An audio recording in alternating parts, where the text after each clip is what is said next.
Yo, what's up guys? It's Noah here. And in today's video, we're going to be breaking down the wildcard round Sunday slate on Draftkings and Yahoo. We do have the NFL playoffs starting up this weekend.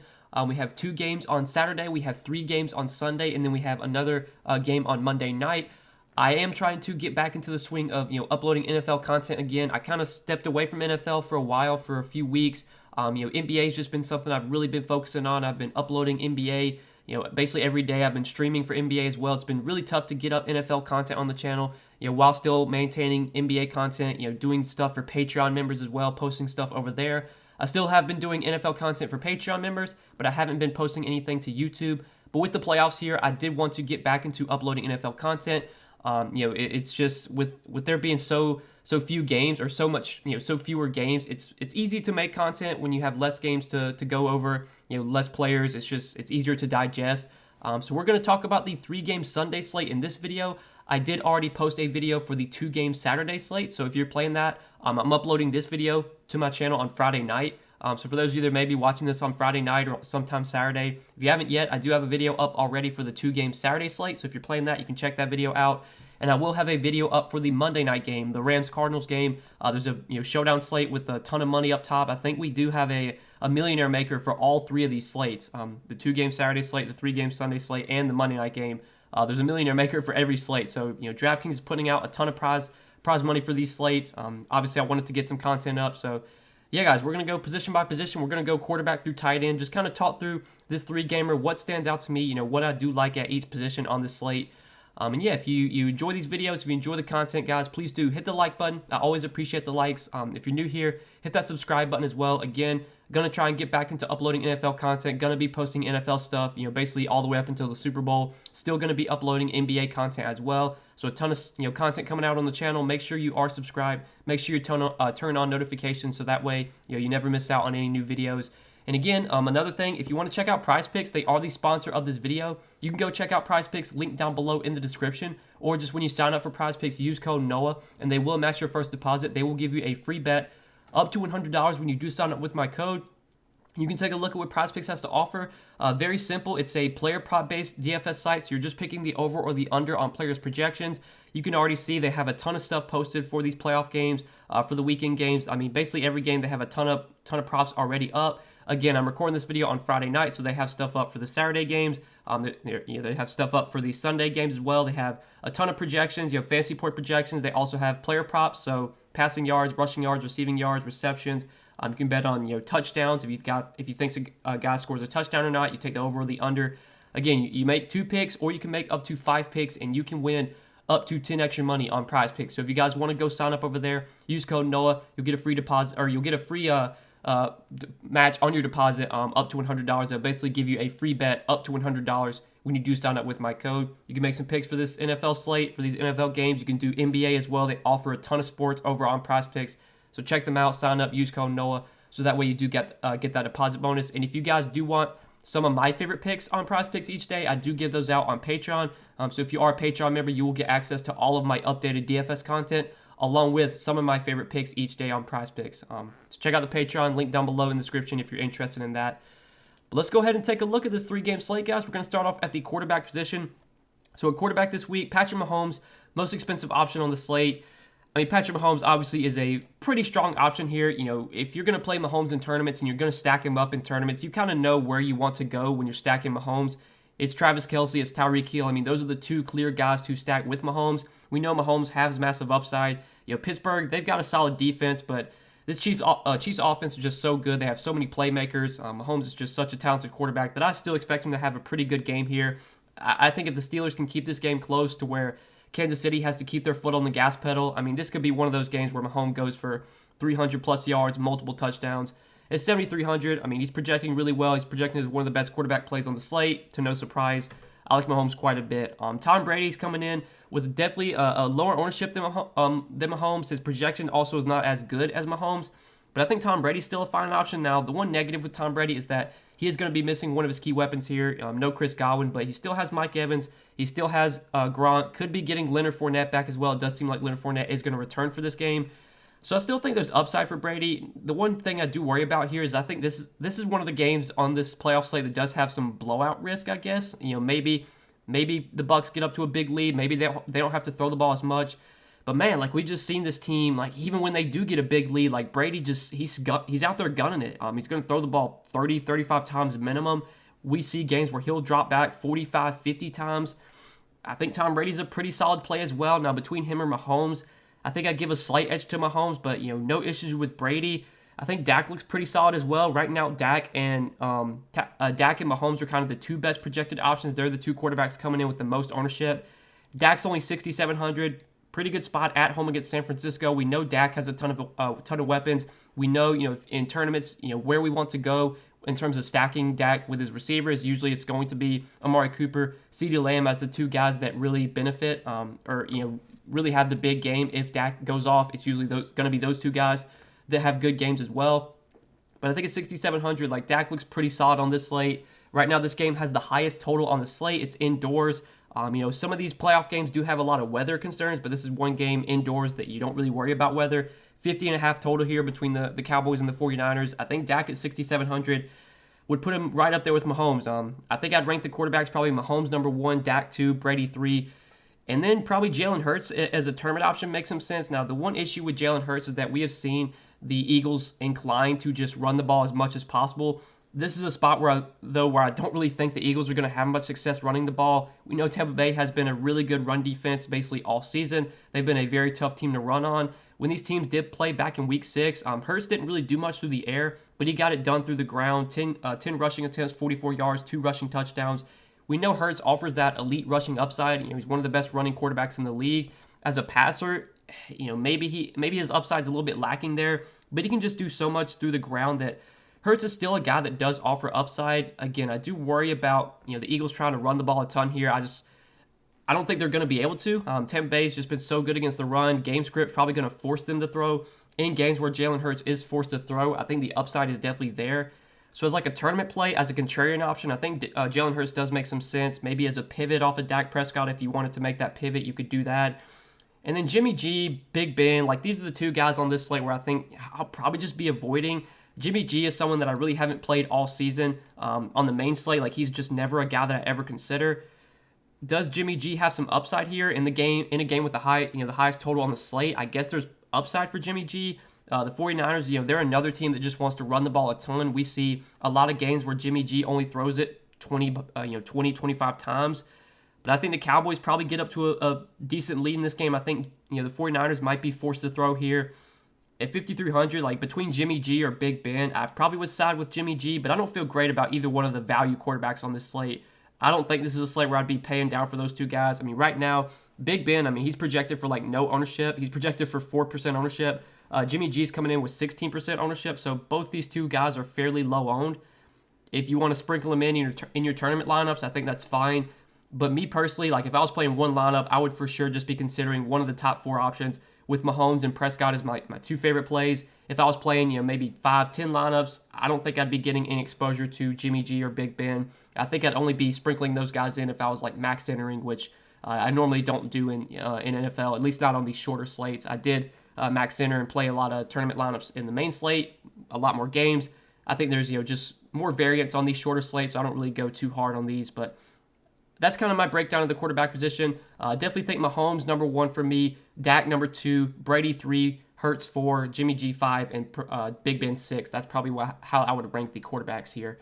But we can go ahead and move on to the running back position. So at running back at the top, Najee Harris, most expensive option on the slate, only 6,600. Really not that expensive. I will say the pricing on the slate is pretty soft. There's not a ton of it's pretty easy to build good lineups on this slate now. Is there a ton of standout value? Not really. But, Najee Harris is a guy that would normally on a main slate be 7,500, 7,700. Zeke would normally be 7K. Leonard Fournette would normally be 7K. He's definitely, mispriced on this slate.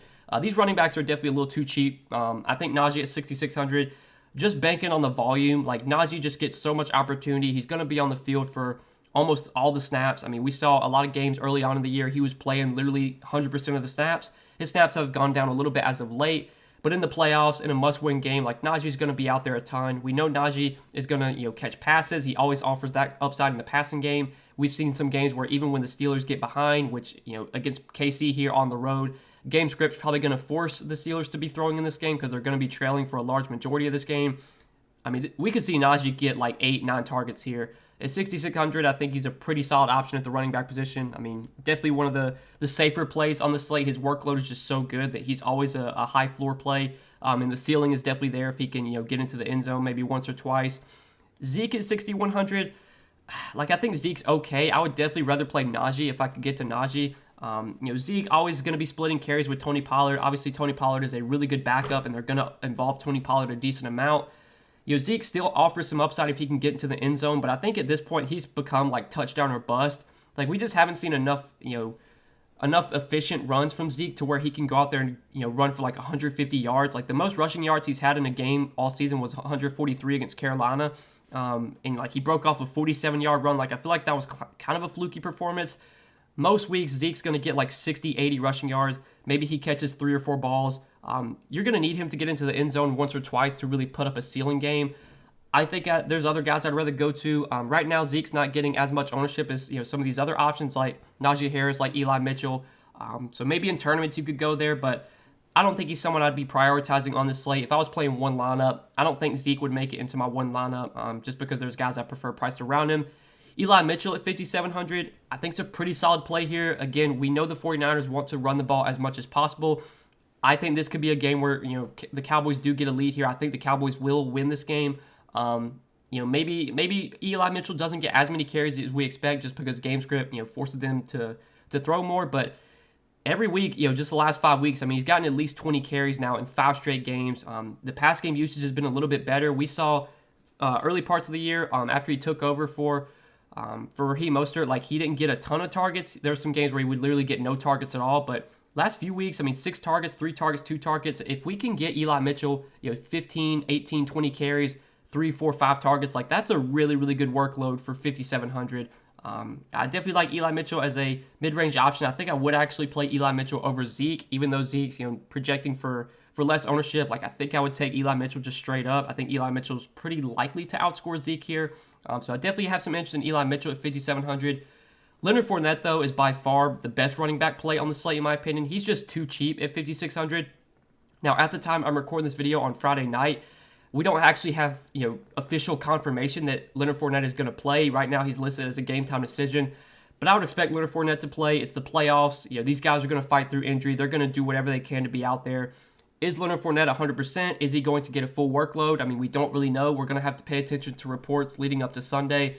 But I think at 5,600, if Leonard Fournette is indeed active, if he's full go, I mean, this is just way too cheap for Fournette. I mean, we saw during the main slate, weeks 13, 14, 15, like, he was a 7K, 8K running back. His workload was just so good, getting a ton of carries, getting all the goal line work. His pass game usage was amazing. We know Tom Brady loves to throw to running backs, and we've seen Fournette just have great usage in the passing game.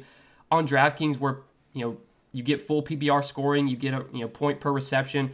Fournette can easily, like, he almost has like an 8-point floor because he's going to catch like 5 or 6 balls. At 5,600, I think Leonard Fournette's a great play here. Definitely way too cheap on this slate. Assuming he's full go, he's by far the best running back play. He's going to get a ton of ownership. Right now, he's projected for 55% ownership, but he would be a staple in my lineups. I would have a ton of exposure to Leonard Fournette. And then I think Darrell Williams looks great as well. 5,200 for Darrell Williams. We already got word that CEH is going to be out again. CEH has been up in, injuries have derailed him like the entire season.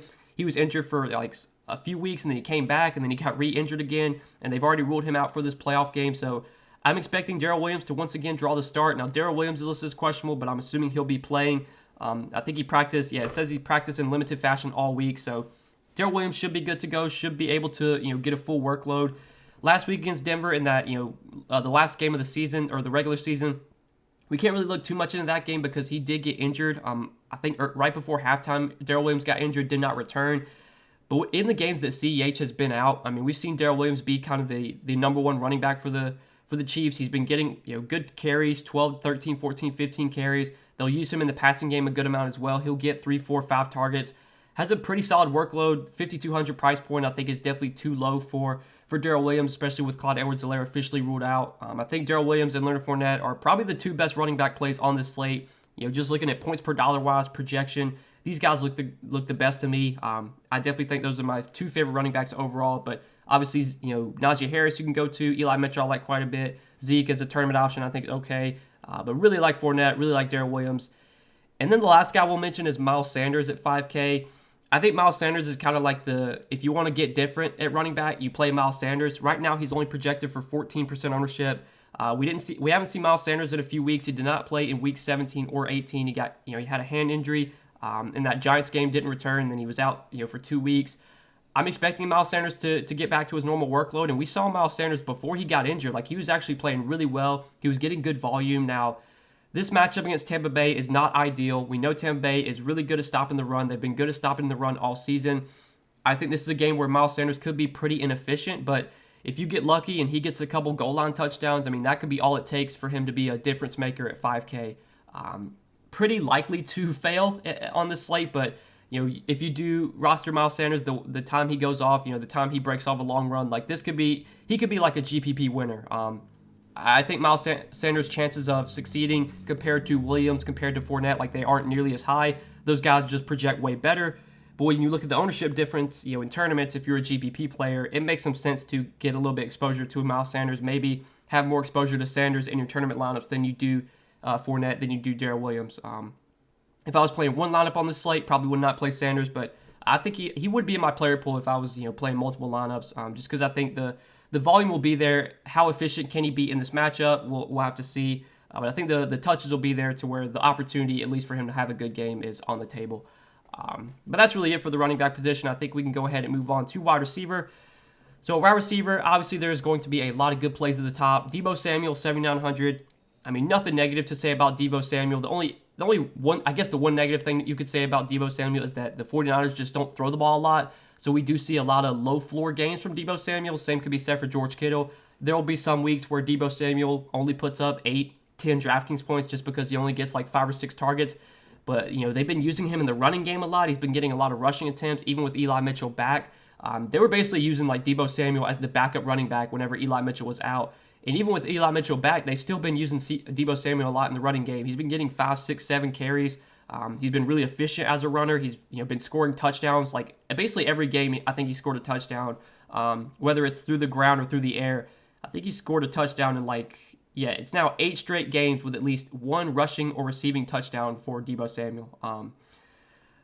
Touchdowns are something that's really hard to predict, but I think Deebo Samuel as a pay-up option obviously makes sense. Now, Tyreek Hill is the guy that I like quite a bit on this slate. Tyreek Hill at 7,300. We know Tyreek Hill has slate-breaking upside now. Tyreek Hill has definitely been underperforming as of late. He's also been dealing with an injury. He was limited in Week 18 against Denver. I think he got hurt during pregame warmups and only played 30 or 40% of the snaps last week. I'm going to look and just confirm that. But I was watching that Denver game, and he was not on the field much at all. Yeah, he played 18% of the snaps last week. Tyreek Hill played 14 snaps in that game against Denver because he was dealing with that Hill injury. That he's off the injury report for this game. I'm expecting Tyreek Hill to get back to his normal workload where he is on the field for 80, 90% of the snaps.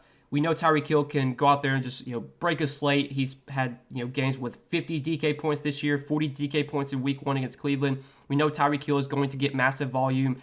The matchup against Pittsburgh may not be ideal, but I think Tyreek Hill is a guy that has slate-breaking upside. Right now, he's getting pretty good ownership, as you would expect. It's a 3-game slate. Obviously, people are going to play Tyreek Hill, but this is someone that I definitely would be taking a pretty big stand on. Like, I think if I was playing a lot of lineups, I would be pretty overweight on Tyreek Hill, just because I think he's one of these guys that can put up a score that, like, if you don't have Tyreek Hill, like, he can end your night.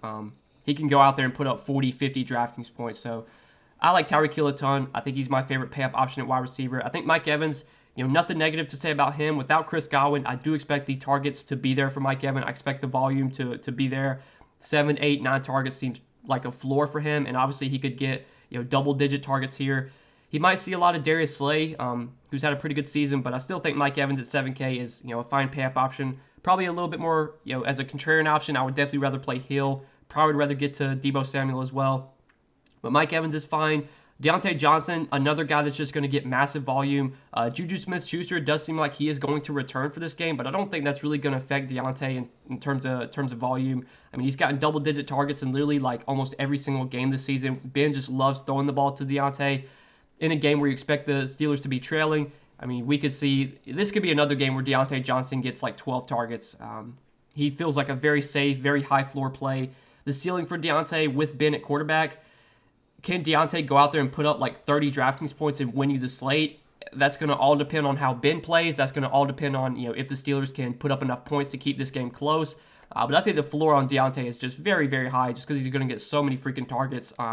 So definitely a safe option at 6,700. Do question the ceiling a little bit, though, just because, with Ben at quarterback, it's hard for Deontay to go out there and, put up a massive game. But, we'll see how Ben plays here. Maybe with this being Ben's last season, maybe he comes out here and just plays really well. We don't really know. But I think Deontay's a solid play. CeeDee Lamb, Amari Cooper, both very solid options as well. There's so many good wide receiver plays here. It's hard to say anything negative about a lot of these wide receivers just because all these guys are so good. All these guys have upside. Obviously, if you're playing Dak Prescott, the two guys you're probably going to look to stack him with are CeeDee Lamb and Amari Cooper. I don't have much of a strong lean between the two. Right now, looking at ownership, CeeDee's projected for 37%. Amari's projected for 34%.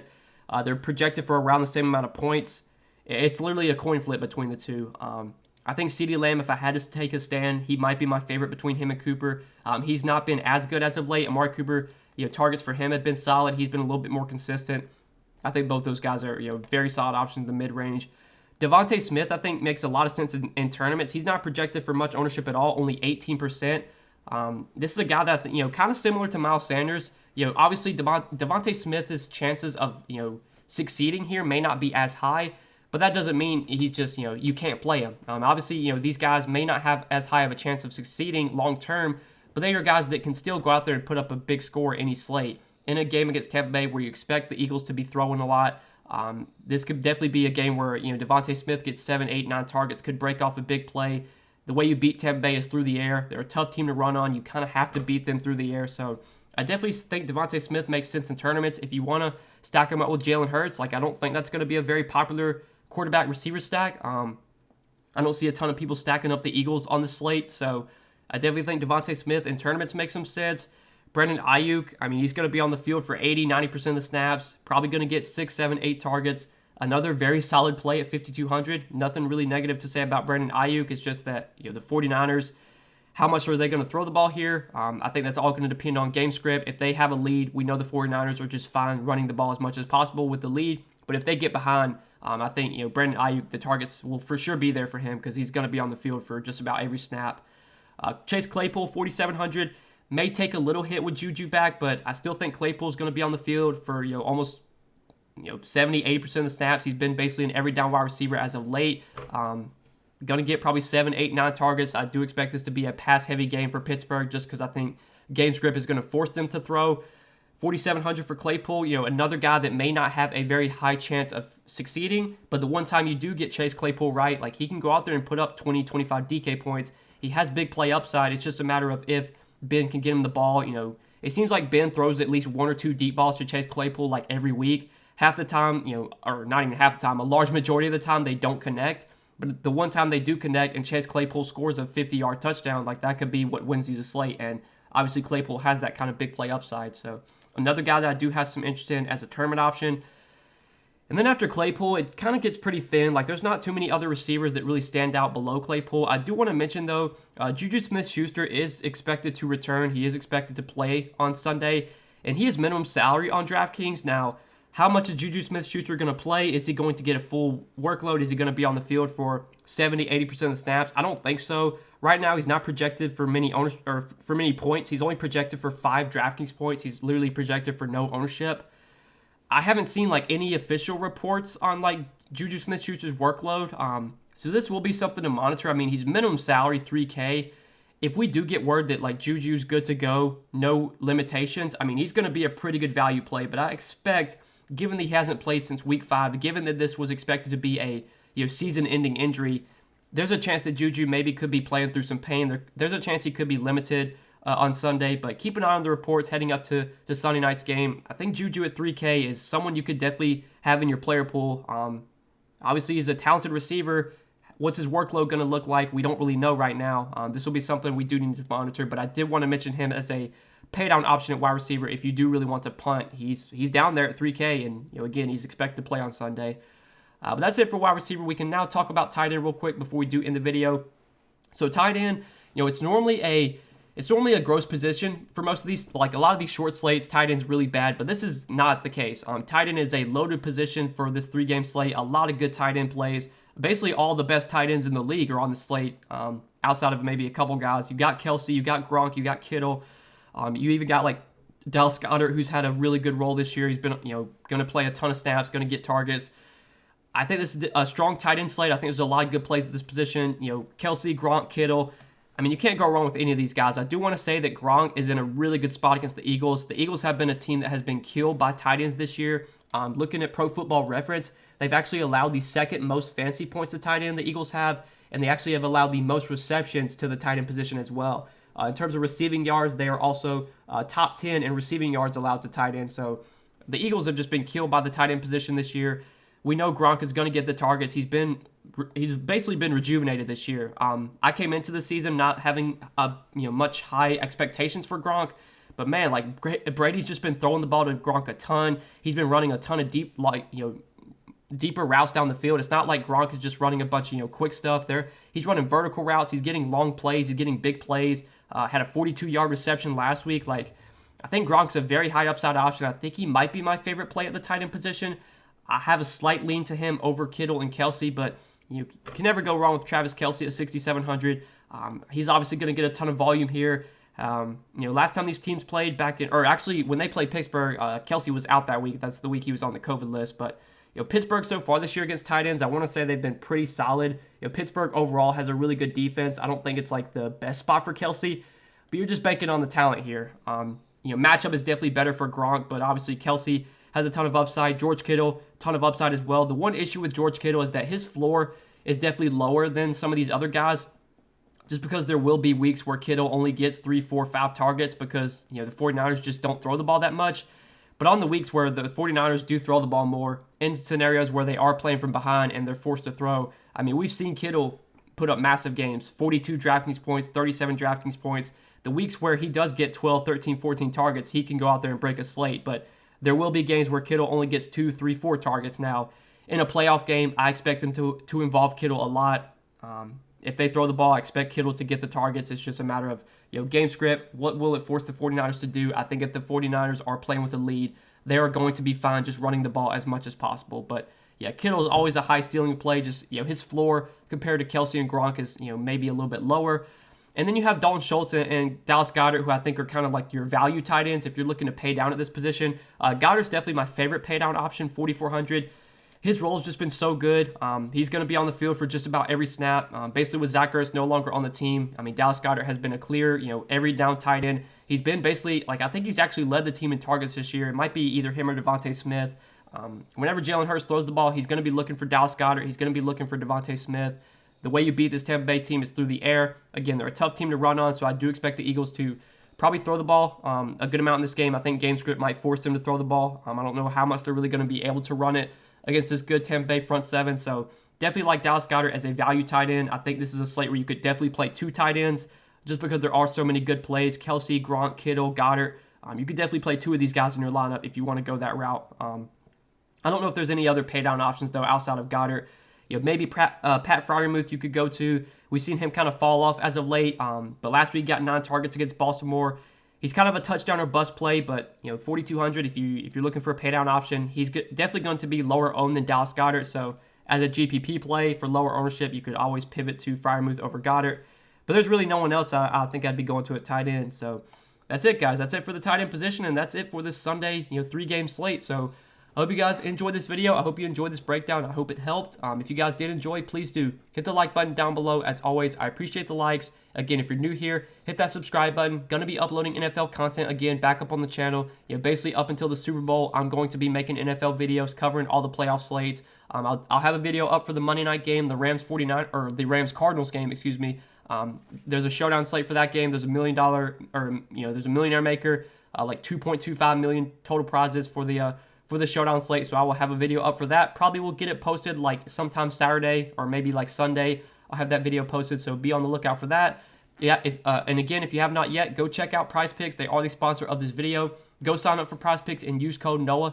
When you do, PrizePicks will match your first deposit. They'll give you a free bet up to $100 when you sign up with my code. You can take a look at their board, take a look at what they have available for Sunday's NFL games, make some picks, fantasy point projections they have posted. They have player props as well, passing yards, rushing yards, receiving yards. You make 2 picks, or you can make up to 5 picks. You can win up to 10 extra money on Prize Picks. Go sign up over there if you have not yet. Use code NOAH, so that way you do get that deposit bonus when you sign up. But that's it, guys. That's it for this Sunday slate. Hope you guys enjoyed the video. Best of luck, and we will see you in the next one.